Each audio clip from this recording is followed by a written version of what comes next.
Berdarah Dewi Nawangsih Putri Sunan Muria dan Raden Bagus Rinengku. Sumber https://pikiran-hubung-rakyat.com/penulis Zaki Sayyidi Editor Muhammad Ayus. Kisah cinta dari setiap orang memiliki alur yang berbeda.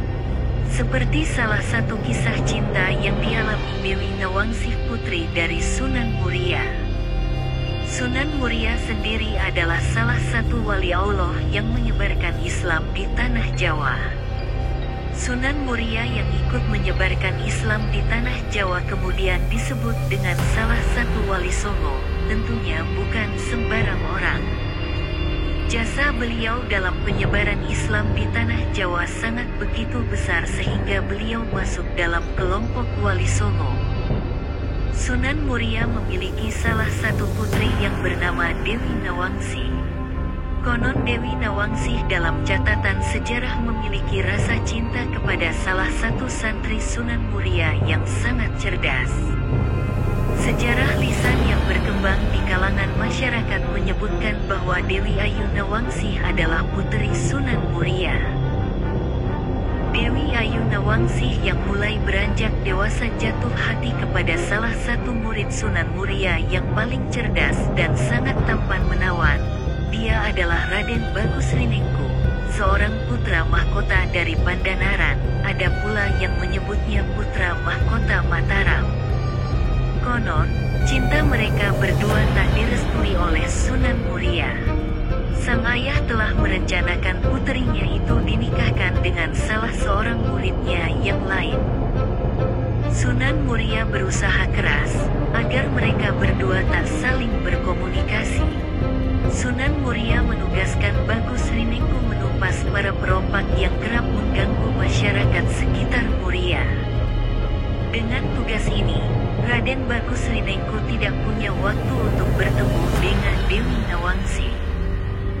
Namun Raden Bagus Rinengku terbukti berhasil menaklukkan para perompak itu, bahkan salah satu di antaranya berhasil diinsyafkan dan menjadi pengikut setianya. Alkisah, perompak yang berhasil diinsyafkan ini bernama Kiai Masudi. Tidak berhasil dengan cara pertama, Sunan Muria memerintahkan sang murid untuk menunggu padi yang telah menguning agar tak dirusak hama burung. Masyarakat sekitar menyebutnya Tunggu Manu. Selang beberapa hari, Sunan Muria mengunjungi Raden Bagus Rinengku di Masin, memastikan tugas yang diperintahkan itu telah dijalankan dengan baik. Namun, sesampai di Masin, Sunan Muria dikejutkan dengan kondisi padi yang porak-poranda, rusak oleh hama burung. Ternyata Raden Bagus Rinengku hanya menunggui sawah itu namun ia membiarkan para burung memakan dan merusak padi. Kanjeng Sunan memerintahkan hamba untuk menunggu padi. Saya sudah menunggu padi ini. Raden Bagus Rinengku membela diri ketika dimintai pertanggungjawaban oleh sang guru. Selang beberapa saat, Raden Bagus Rinengku mengeluarkan kesaktiannya, sehingga padi-padi yang telah rusak itu kembali seperti sedia kala. Tak ayal, Sunan Muria geram melihat tingkah Raden Bagus Rinengku yang sombong. Rinengku muda harus dinasehati. Konon, setelah kejadian itu Raden Bagus Rinengku meninggal dunia tertancap anak panah tepat di perutnya. Tidak diketahui pasti, apakah pemanahan ini dilakukan oleh Sunan Muria sendiri atau oleh murid Sunan Muria, atau oleh orang lain. Ada banyak versi dalam bagian kisah kematian Raden Bagus Rinengku ini. Dewi Nawangsih yang terlanjur cinta mati pada sang kekasih, ketika melihat kekasihnya tertancap oleh anak panah, sontak ia memeluk tubuh kekasihnya yang sekarat itu. Tanpa sengaja anak panah yang masih tertancap di perut Raden Bagus Rinengku menembus perut Dewi Nawangsih. Seketika itu juga Dewi Nawangsih meninggal dunia. Versi lain dari kisah ini menyebutkan, ketika Sunan Muria sampai di Masin, Selain mendapati sawah yang telah rusak, Sunan Muria juga geram dengan pemandangan yang dilihatnya. Ternyata Raden Bagus Rinengku sedang bermesraan dengan puterinya, Dewi Nawangsi. Melihat kejadian ini, Sunan Muria lantas memanah Raden Bagus Rinengku sehingga ia meninggal dunia di tangan sang guru.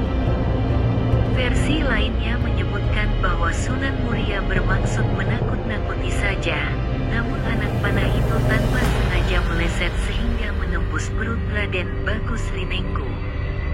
Kebenaran versi ini perlu dipertanyakan. Berdarah Dewi Nawangsih putri Sunan Muria dan Raden Bagus Rinengku. Sumber https://pikiran-hubungrakyat.com/penulis Zaki Sayyidi editor Muhammad Ayus. Kisah cinta dari setiap orang memiliki alur yang berbeda. Seperti salah satu kisah cinta yang dialami Dewi Nawangsih putri dari Sunan Muria. Sunan Muria sendiri adalah salah satu wali Allah yang menyebarkan Islam di tanah Jawa. Sunan Muria yang ikut menyebarkan Islam di tanah Jawa kemudian disebut dengan salah satu wali songo, tentunya bukan sembarang orang. Jasa beliau dalam penyebaran Islam di tanah Jawa sangat begitu besar sehingga beliau masuk dalam kelompok wali songo. Sunan Muria memiliki salah satu putri yang bernama Dewi Nawangsih. Konon Dewi Nawangsih dalam catatan sejarah memiliki rasa cinta kepada salah satu santri Sunan Muria yang sangat cerdas. Sejarah lisan yang berkembang di kalangan masyarakat menyebutkan bahwa Dewi Ayu Nawangsih adalah putri Sunan Muria. Dewi Ayu Nawangsih yang mulai beranjak dewasa jatuh hati kepada salah satu murid Sunan Muria yang paling cerdas dan sangat tampan menawan. Dia adalah Raden Bagus Rinengku, seorang putra mahkota dari Pandanaran. Ada pula yang menyebutnya putra mahkota Mataram. Konon, cinta mereka berdua tak direstui oleh Sunan Muria. Sang ayah telah merencanakan puterinya itu dinikahkan dengan salah seorang muridnya yang lain. Sunan Muria berusaha keras agar mereka berdua tak saling berkomunikasi. Sunan Muria menugaskan Bagus Rinengku menumpas para perompak yang kerap mengganggu masyarakat sekitar Muria. Dengan tugas ini, Raden Bagus Rinengku tidak punya waktu untuk bertemu dengan Dewi Nawangsih. Namun Raden Bagus Rinengku terbukti berhasil menaklukkan para perompak itu, bahkan salah satu di antaranya berhasil diinsyafkan dan menjadi pengikut setianya. Alkisah, perompak yang berhasil diinsyafkan ini bernama Kiai Masudi. Tidak berhasil dengan cara pertama, Sunan Muria memerintahkan sang murid untuk menunggu padi yang telah menguning agar tak dirusak hama burung. Masyarakat sekitar menyebutnya tunggu manuk. Selang beberapa hari, Sunan Muria mengunjungi Raden Bagus Rinengku di Masin, memastikan tugas yang diperintahkan itu telah dijalankan dengan baik. Namun, sesampai di Masin, Sunan Muria dikejutkan dengan kondisi padi yang porak-poranda, rusak oleh hama burung. Ternyata Raden Bagus Rinengku hanya menunggui sawah itu namun ia membiarkan para burung memakan dan merusak padi. Kanjeng Sunan memerintahkan hamba untuk menunggu padi. Saya sudah menunggu padi ini. Raden Bagus Rinengku membela diri ketika dimintai pertanggungjawaban oleh sang guru. Selang beberapa saat, Raden Bagus Rinengku mengeluarkan kesaktiannya, sehingga padi-padi yang telah rusak itu kembali seperti sedia kala. Tak ayal, Sunan Muria geram melihat tingkah Raden Bagus Rinengku yang sombong. Rinengku muda harus dinasehati. Konon, setelah kejadian itu Raden Bagus Rinengku meninggal dunia tertancap anak panah tepat di perutnya. Tidak diketahui pasti